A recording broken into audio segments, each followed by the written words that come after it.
ছেলেপেলে পড়াশোনা কেমন চলছে? তাহলে তোর প্রশ্ন করি, প্রশ্ন উত্তর না দিতে পারলে কিন্তু চড়াবো। তাহলে বল, দিন যদি 10 লিটারের একটা গায়ে যদি দুধ দেয়, তাহলে 2 কেজি পটলের দাম কত হয়েছে? বুঝতেন না। পড়াশোনা করছিস না শুধু মালপটে পড়াছিস?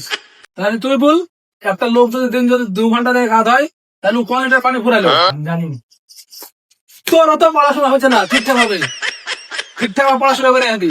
তুই তাহলে বল, একটা ছেলে ক্লাস 12তে পড়ছে, তার বয়স 20, বাপের জিলাপের দোকান কত আছে? ইয়া আবার কিরকম প্রশ্ন? তোকে যেটা বলছি তুই সেটা কর, কোশ্চেন তো এরকমই হয় রে পাগলা। শালা সবকে মারছে না, আমার কাছে আসুক দেখছি।